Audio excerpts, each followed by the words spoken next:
The new one is Trivago teeth. Trivago get into a partnership, which I'm going to say they paid this guy a lot of money. He's called Jurgen Klopp. At some point in his management reign of Liverpool Football Club, he got the worst teeth known to man, right? They're like turkey teeth on steroids. Oh my God, And wait, even just from the small thumbnail, Are you Googling? I'm like, oh Are you my, Googling? yeah, yes. His teeth are so bad.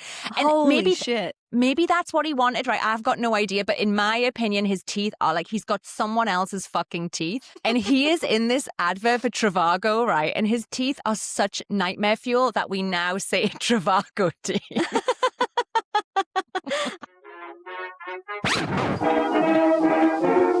Hello and welcome to the 9th episode of The Special Relationship. I am Rachel Richardson and I am professionally British.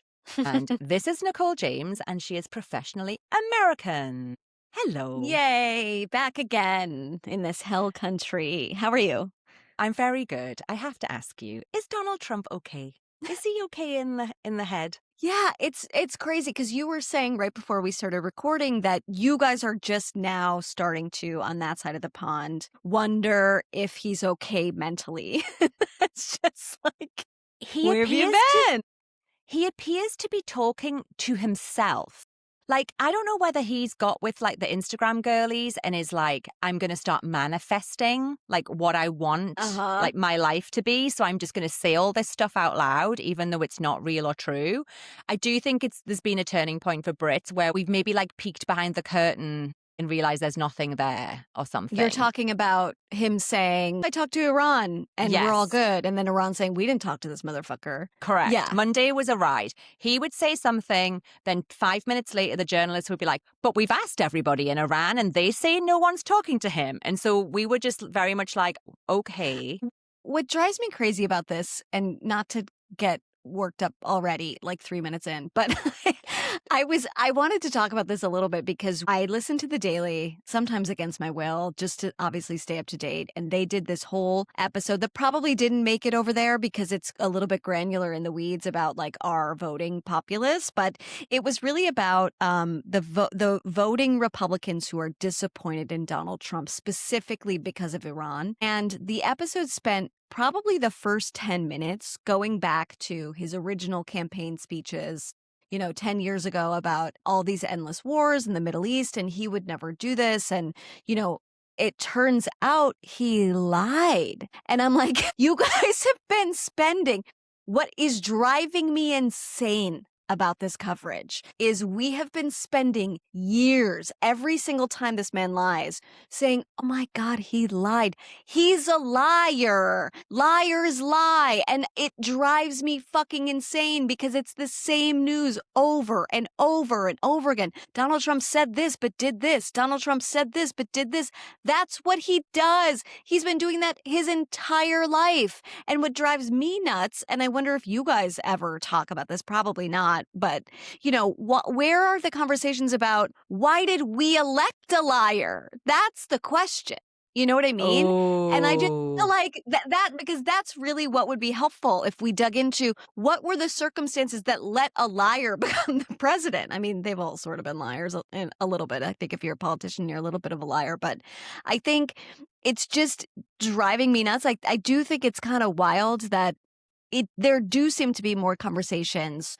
And I've seen a little bit from some UK press as well that he's, unstable, that he's unwell. But it's like he's not been well for a very long time. This is a man getting caught in his own web. He's just not as sharp as he used to be. So we're seeing the cracks more. But he's never said what he meant or meant what he said. Of course, you are correct. I think what is slightly changed is that they're provable lies, right? His communication skills are like top notch, right? You can't take that away from him. He is such an effective communicator. And the sort of tellings of the lies is all part of that. And he is a master manipulator. And sometimes I know I'm being lied to, but I'm kind of going along with it because it's all just done in such a sort of slick way. What I think has changed in this week is the lies are bad lies, obvious lies. We can see through the lies. And it's why did you think? And then I'm but why did you think this was ever going to fly? Because we know you were good at lying. Does that make any sense? It's It seems like a big Yeah. change because he was really good at lying and now the lies are terrible. And so it's like, oh, wait, what is this? Yes, I've never thought he was good at lying. He's just old and slow. Like, that's all it is to me. And I just think that he's just not as on top of it as he used to be. I mean, he's been telling lies literally his entire life. His whole life is a lie. Like, the story about who he is that he tells himself is a lie. Like that he's self-made, all this stuff.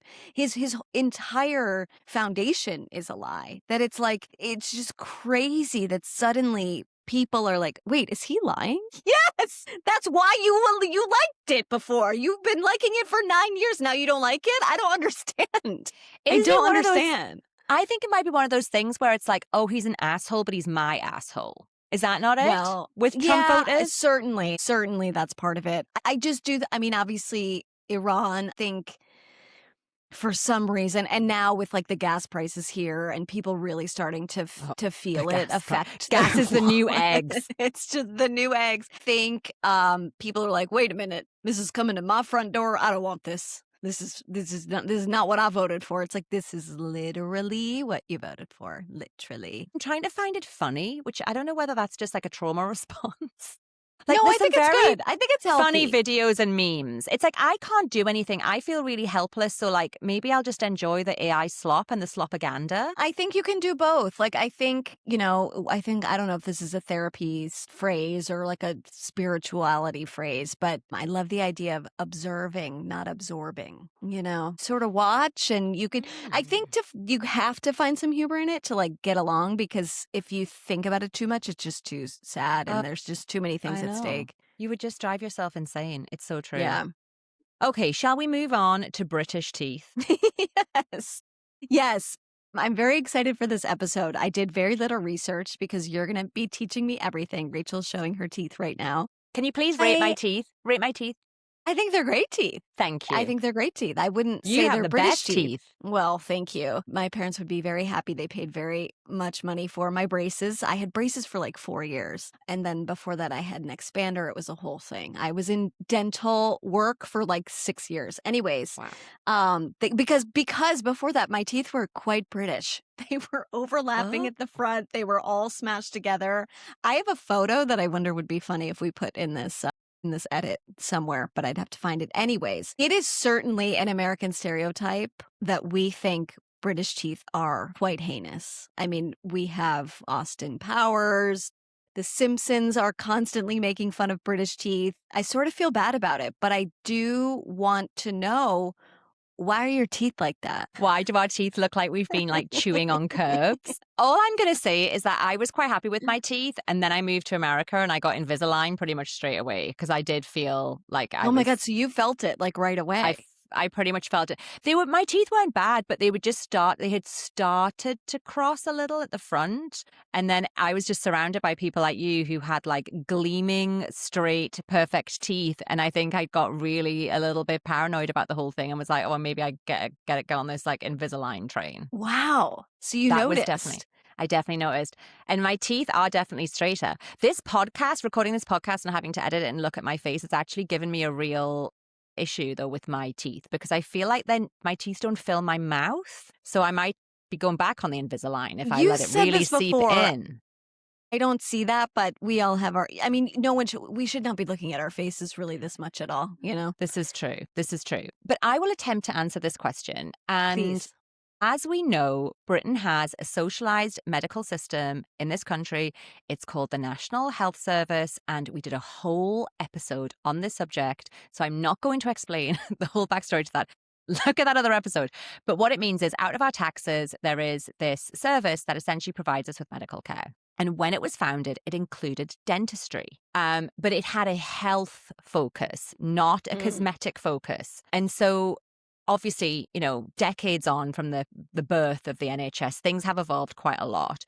And what it now means is that most people in Britain access their dentist via the NHS system, and they get limited services at subsidized rates. So a checkup is £27, which is roughly $35. A straightforward filling is £75, which is roughly $100. A crown is $300, which is probably about £300. A crown is £300, which is about $400.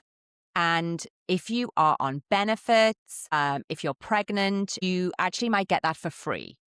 Definitely pregnant women and people on certain benefits get all of that for free, right? So Wow, they are pregnant really... women get it for free. That's shocking to me. When you're pregnant, apparently it really screws with your teeth. I kind of speak out of experience, but I think basically the baby just sucks you of all your nutrients, and I think it fucks your teeth up. Actually, now that you're saying that, I've heard that before. Yeah, you get free care while you're pregnant and for some months afterwards. That sounds like a pro-life policy. I wonder what that's like.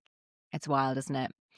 So we know the NHS system exists to sort of give free universal healthcare. So for some people, the sort of poorest in society and the most vulnerable in society, they are getting all of this for free. Everybody else is paying subsidized rates. Now, there is no subsidized or free services for anything that's cosmetic or aesthetic, which I think gets to your point about why we may have crossed teeth or missing teeth or just like not great teeth. But there's a massive kicker in all of this, and that is that it is nigh on impossible to get registered with an NHS dentist. If you registered with your dentist years and years and years ago, you probably will still have that NHS dentist. But like, for what do you mean me, registered? Like sign up for a new one? Well, like, yeah, so you're like on their patient list, basically. Yeah, okay. Right? So I used to have an NHS dentist when I was a child, and then I moved around a lot because I went to university. I actually did have a great NHS dentist in Glasgow, and then I moved to London, and then I did have an NHS dentist, but then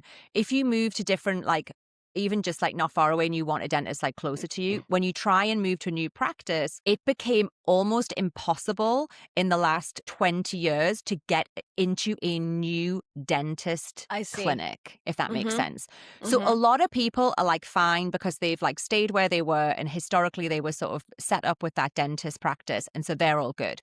For people like me, so I moved back to the UK and I spend most of my time here now, and so I didn't even try to get an NHS dentist because it is just known that you can't get one, especially in somewhere like London. Like, I didn't even try because everyone told me it was just a waste of my time and I would never, ever get an NHS dentist. Because there's not enough, or the lists are so long, or both? The government changed the funding model in 2006. And what it now means is that dentists aren't paid per patient. Instead, they get paid by this completely complex point system that I did try and understand for the purpose of this podcast. And it was so complicated, I kind of gave up. It's called units of dental activity. And what dentists will say is that it doesn't reflect the time it takes to carry out the treatment. And so they call this system absurd. They claim they lose money when they're carrying out NHS work. And so basically for them, they're like, we just don't want to do this NHS work. And that does, their complaints do make sense because the NHS, as much as it spends like millions on dentistry services, that funding pot hasn't kept up with inflation. So essentially, the government are giving dentists less money now than they were decades ago. And, you can understand why an individual dentist is like, this is not a charity. So basically, most dental practices do both NHS work and private work. Okay. And for me, if we go back to me returning to London, if I ring up a dentist's office, they'd probably say, oh, our NHS list is full, but would you like to join as a private patient? So they're going to see me, but they're just not going to bring me onto their NHS list, if that makes sense. So you have to pay the full price. Correct. So basically, the actual answer to the question is that every British person has a right to get a checkup and to get treatment on the NHS. But the reality is that they can't access a dentist. And why dentists particularly? Like, it's not like this for doctors, or is it? It's not. The history of it is that from the very beginning, dentistry was baked in to the NHS system. Mm-hmm. But when people started returning from the World War, and this is because the NHS was set up after World War II. When people were returning, they had years of unseen treatment and they had injuries. And basically all the dentists got overwhelmed and they initially brought in quite early on small charges to dentistry. And so it kind of set dentistry up as this paid for service almost from the beginnings of the NHS.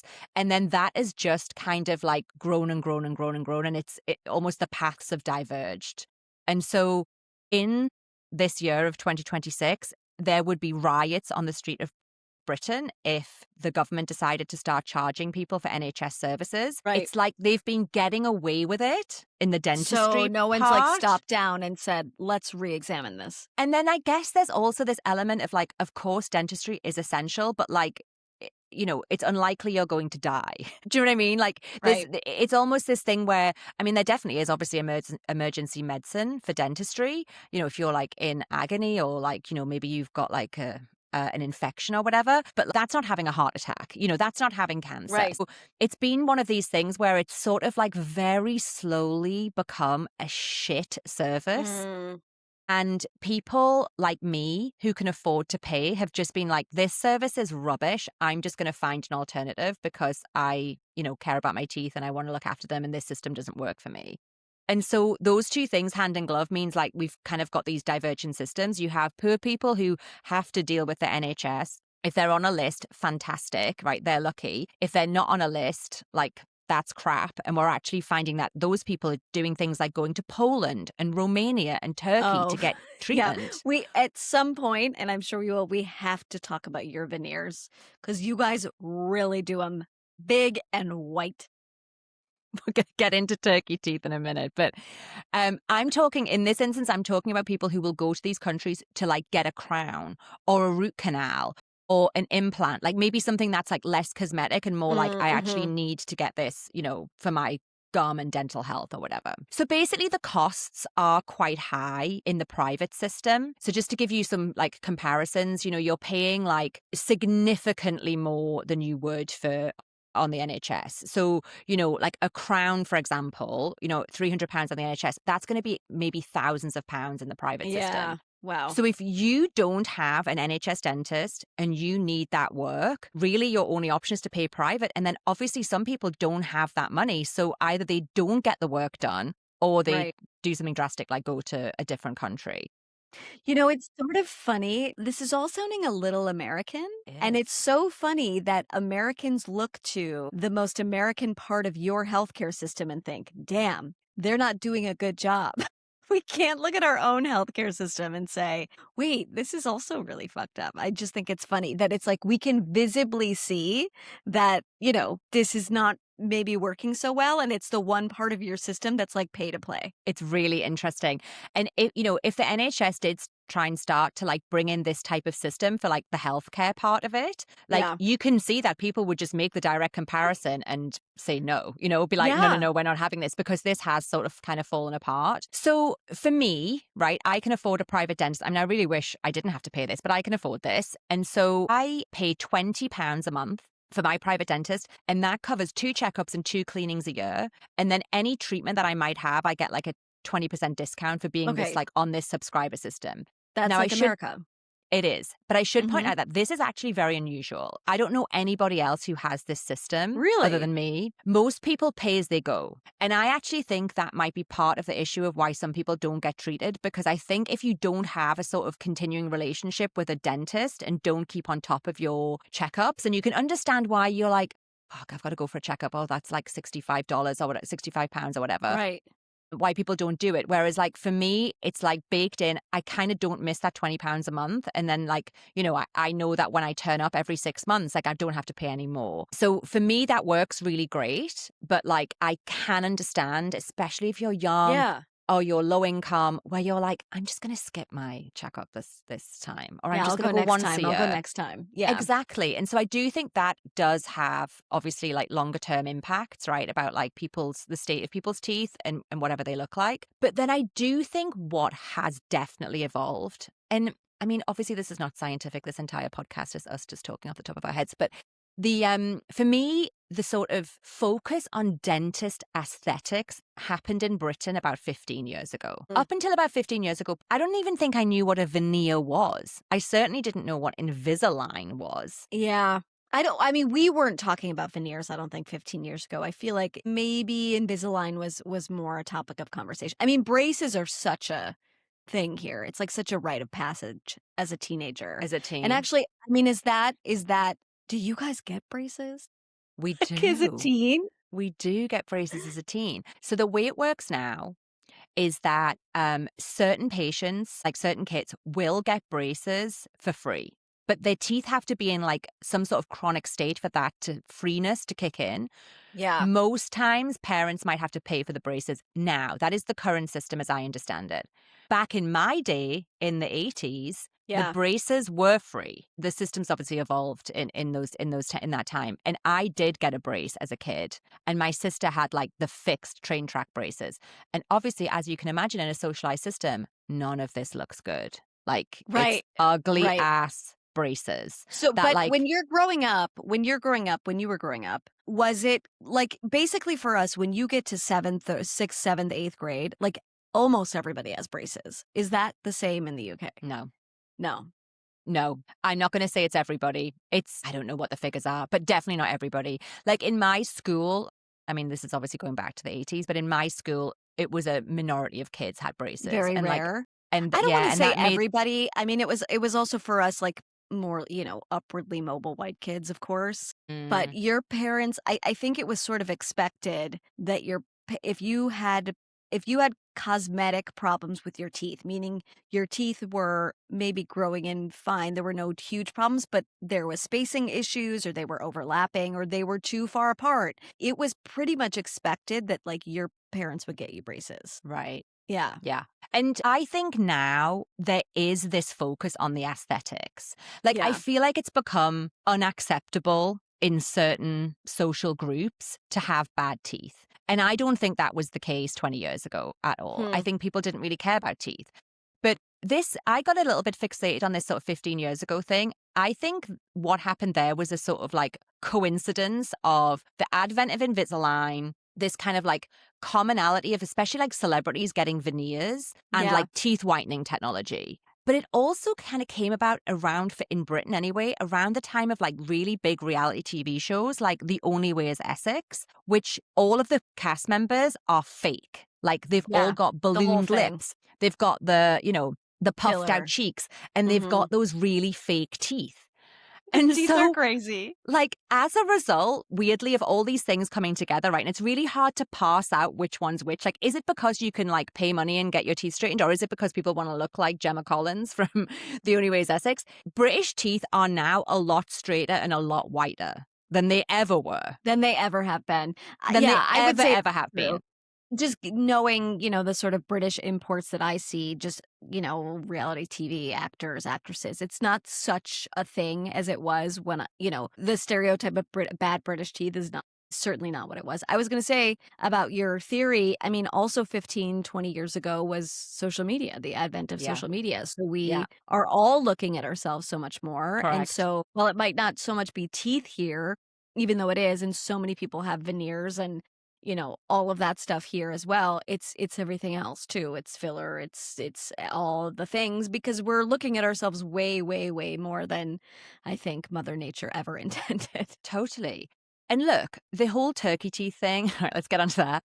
It's incredible. It really is. So I think there's two different types of people, and I do want to distinguish between these two people, right? I think there are people who go to Turkey and they're wanting to get cut price treatment, and they end up with these horrendous, oversized veneers that are like blue white and like look like someone else's fucking teeth, and like they end up with like someone else's smile. And I think that is like an accident. Like they got the Yes. wrong treatment, they picked the wrong size, like they did whatever. Like I don't know whether it was a dentist or it was their bad choice, right? But it was like no one wanted this end result. Yeah. But there are people, and I'm Who love referring it. to the Only Way is Essex people, Yeah. who like they want like the cartoon on white Like strip line. of white. Yes. No, it's become its own aesthetic. It reminds me a little bit of Yes. like Jersey Shore and like Yes. Snooki's like duck nails. Those are like the long acrylics that go out at the end, like an upside down triangle. When I think most people would see that and think, no, thank you, that's quite hideous. But you're signaling with all of these like aesthetic cues, like the kind of person you are, the kind of person you're trying to attract. And I think that has become its own thing, that those like crazy white veneers. And if the only way is Essex does have a little bit of a comparison in the UK, it would be like, I think, the Jersey Shore people. I And if think you so look too. at the people who were actually on our original Jersey Shore, which it's somehow there's still a version of that show that's still in the air, they all have turkey teeth too. Yeah. It's a little different. It's like not quite so intense, but sometimes you catch them in a light and you're like, can you put your teeth away? I can't see. Like, it's crazy. But they want that. They're going for that look, I think. I think so too. Do Americans say like turkey teeth, or do you just know that because you're like horrendously online? I only know that because I'm online and I didn't, but yeah, I'd never heard anyone call it turkey teeth until you said it, which is so funny. But Oh, I mean, it's turkey teeth. that is commonly known. Like if you walk past someone or someone turns up with like a whole new set of gnashes, you're like, oh, turkey teeth. But the new one, let me introduce you to the new one. The new one is Trivago teeth. Do you know, have you heard this expression? I don't know this. No. Okay. Like the travel website? Oh my God, that was going to be my next question, right? So do you have Trivago, like the booking? It's like booking.com, right? Yes, we do. Okay. Yep. So Trivago obviously advertises on television, right? They're fucking on TV every 2 minutes. Like, the two guys, like, I booked my hotel room for $100 and like, Yeah. oh, but I got mine for 80, right? The whole thing, right? Trivago get into a partnership, which I'm going to say they paid this guy a lot of money. He's called Jurgen Klopp. He's a footballer, very successful footballer who became a very successful manager of Liverpool Football Club, right? And at some point in his management reign of Liverpool Football Club, he got the worst teeth known to man, right? They're like turkey teeth on steroids. Oh my God. And Wait, even just from the small thumbnail. Are you I'm like, Googling? oh Are you my Googling? God. His teeth are so bad. And Holy shit. maybe that's what he wanted, right? I've got no idea. But in my opinion, his teeth are like he's got someone else's fucking teeth. And he is in this advert for Trivago, right? And his teeth are such nightmare fuel that we now say Trivago teeth. I got to look at more pictures. This is crazy. Oh my God, Wait, they're really bad. They're really bad. Can you just try and Google like Trivago advert? I'm going to say Jurgen Klopp Trivago. Okay, it's the first thing that comes up. Let me see. Trivago. Oh my God. It's like scary. The thing that's crazy is like, it's like uncanny. It's like a demon you see in your room at night. And like the only thing you can see is their teeth. Totally. It's Imagine those teeth scary. bearing down on you in the night. You'd be absolutely And dying. why are they so long? They're always long, the teeth. Like, shorten them. Is it part of the procedure that they need to like cover it so they make them so long? It's crazy. I've not been through this process, but as I understand it, when you go to get these veneers, like there's a consultation and you decide on the color and the shape and the size. And like maybe, look, this man is a multi-millionaire. He's so successful. He could have got, and maybe he did, go to the best dentist in the world. So I just have to assume It could be what he wants. This is what he wanted. Yeah, this is what he wants. Do you remember? I mean, now we're getting off topic a little bit, but when Hillary Duff first got her veneers and how bad they were? Were they bad? Oh, it was a whole thing. They were so bad. You a should news Google cycle. Hillary Duff like veneers, and then you Okay, can I'm tell doing it. in recent years she's gotten much better ones, but they were like big ass horse teeth. They were huge. The big one. And then I think, and the thing is, nobody ever says, oh, I went to go get veneers. It's like you literally have different shapes in your mouth. Like we can tell that you have something different is going on with your mouth. She ended up getting them fixed or whatever. But I feel like that's happened to a lot of people, specifically celebrities, if they got them like 10-ish years ago, 10, 15 years ago, like you were saying. I think within the last 15 years, there have been great advancements. Great advancements. Because they or people are just calming down now. Yeah. They just kind of like, maybe I won't go all the way, Yeah, they look extremely fake, Hillary Duff's. Yeah. The one man who like did great damage to veneers in Britain specifically was Simon Cowell. Oh my Do you God. remember? Yes. Horrific. He, again, to your point, got it early, was like an early adopter of the veneer look, got terrible teeth, far too white, far too like straight and perfect. So And he's obviously on telly like every 2 minutes, and everyone was like, whoa, veneers. Like, if a dentist actually ever said to me for any reason, you need to have a veneer, I would like say no. I'd be like, no, because I've seen so many bad veneers. Like, no way, no how. You know what do not want crazy them. to me about this too, about the British adoption of veneers, is it sort of goes against the rest of your ethos about keep calm, carry on, like, get over it, like on to the next, like don't worry about it, don't think about yourself so much. I think when I think about British people, you guys you're not so self-introspective, you're not so worried about yourself so much. So that the fact that it's sort of become such a big trend there is interesting to me, because it again kind of goes against how I think of you guys. Yeah, but I think you're right. We are more vain than we ever were. Yeah, and that's true And worldwide, I think. yeah, we do Because have of to the look. damn phones. Yeah, we do have to look at ourselves every day. I'm saying about this, this podcast giving me a complex. Nothing can beat the complex I had in 2020 when I spent 8 hours a day on Zoom calls. Like looking yeah. at yourself in that video thing. I mean, who would stand imagine if you said to someone, I look in myself in the mirror all day long. You'd be like, you're going to send yourself crazy. That's literally what you do if you're on Zoom all day long. I know. It's horrendous. It's true. So I do think we are quite vain. But then also, look, there are definitely, like to your point, there are British people who would think it was just like, would think it was vain in a negative way for people to go and get all this treatment. And people definitely have negative views about filler and Botox and, ew, it's so unnatural and all the rest of it. And I think it's just like one of these things where like, it's almost like Invisalign is acceptable because you're like working with your natural teeth, but like completely crazy turkey teeth is something that's going to get you a bit of grief. And so like, maybe we like are kind of okay with treatments as long as you look like natural, but like you start to get a little bit of grief when you go plastic fantastic, I'd say is probably like the general and that's not singular here. to you guys, I guess. Yeah, that's true. I think that's too, I think that's true when it's not so obvious.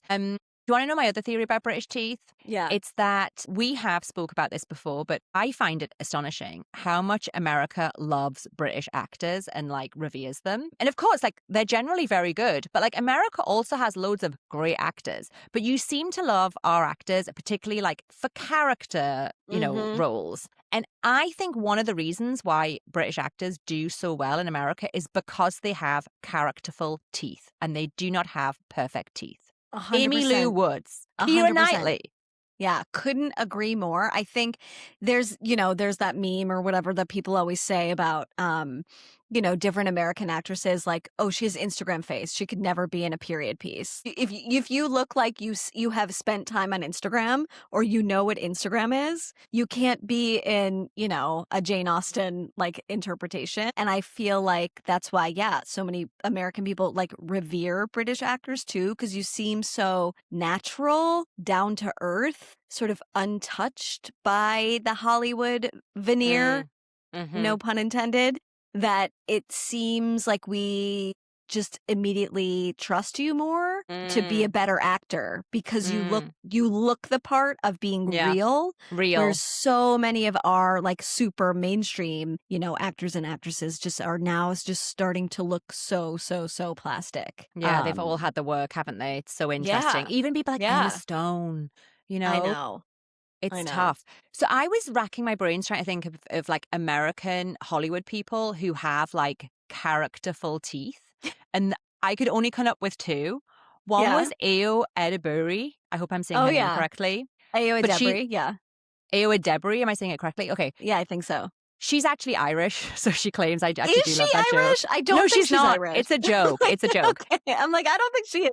She tells people she's Irish, and I'll fucking love it, because they always are just like, what? And like no one gets that it's a joke, but she's like really kept the bit going for years now, so she's Irish. But she has like pretty characterful teeth with like a gap, and so does Margaret Qualley. Yeah, I did not know that about her. I'm Googling her right now because she has quite an interesting like tooth situation going on. And yes, she does. They're beautiful teeth. Yep. They're beautiful. She has like a little bit of a gap. Yeah, they're beautiful. You just would not expect them in Hollywood, is kind of what I'm saying. Yeah, they're singular to her. I think, Mhm. yeah, I mean, I'd have to do some research. I'm sure there's more people, but it feels refreshing now. We're in this era where it feels really refreshing when you see someone on screen and you can like see a wrinkle or see like a sparse eyebrow or see, a fucked up tooth, not even a fucked up tooth, but like a tooth that they were born with. It makes you feel, yeah, just inherently more interesting or more like, thank God, like they didn't, succumb to this pressure, to this thing, even though I don't blame actors and actresses for succumbing to the pressure because I could only fucking imagine seeing your face and like 30 feet on a movie screen. But They're it just being judged feels for their so, looks the yeah, whole time. that's their job. Yeah. So it's crazy. But yeah, those are two good ones. I'm going to look out now for more. I can't think of anyone else.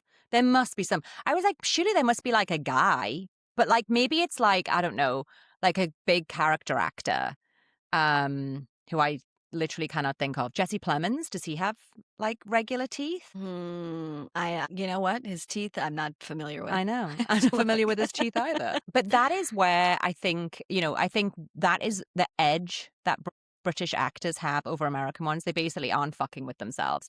And they're like, oh, this is quirky and like unique to me. I'm going to keep a hold of it and like actually make it my thing. Like Amy Lou Wood is like the best example of that. You know, the girl from The White Lotus with like the Yeah. overbite. Like imagine if she got her teeth fixed, we'd all be so disappointed. And I think people don't realize it changes your entire face. It Like, does. it changes everything, and it might be one of those things where you go in, do it, and then people come back and they can't tell what you did, but they Mm, certainly know you did something. yeah. But, yeah, I don't know, man. Turkey teeth is hilarious. Veneers are a scourge, though. They need to be stopped because it's starting to feel so, especially with, like, the rise of AI and just can't we keep anything human, please? Your teeth. There is a theory that, like, the AIification of life might make us embrace more, like, natural quirks. I don't know whether I Yeah. buy that or not. I like the idea of it. I just don't know whether we have the gumption to change our settings in that way. I can see it. I think there's always going to be people who hold on to wanting to look perfect, but I think Mm. I could totally see. I mean, I think people are always ready to like rebel against the status quo. And if that's becoming the status quo, or like Instagram face has kind of become the status Mm. quo, I think you are starting to see more and more people who like look a little different. If I was an agent and I was like masterminding a young person's career, I think I'd have to tell them they'd need to embrace all these things. It's like find a Yes, little quirk and embrace it. Like that's how you're going to stand out. Like it's actually like a good business plan. Like I apart know. from just being the right thing to do. I know. I know. Crazy. Well, this was fascinating. I It was so fun. feel a little bad about making fun of British teeth, but only a little bit. I still think it's kind of funny. And also, I feel like you guys are on top of it, so it's not even a thing anymore. Like, those jokes are kind of, a thing of the past. So you just think it's a lingering stereotype and actually like our teeth But it's aren't it's that it's bad? much quieter than it used to be. I feel like in the 90s, like, half of the jokes were about British teeth. Like, I don't know Fine. why. Maybe Back in the because I was a 90s, they kid were too. bad. Yeah, they were bad, but I think they're better now, and that you guys fell victim to vanity just like the rest of us. I got my Invisalign. Well, we will see you next Monday for a TBC episode, but this was British Teeth. I hope you enjoyed it, and we'll see you next time. Sounds good. Bye.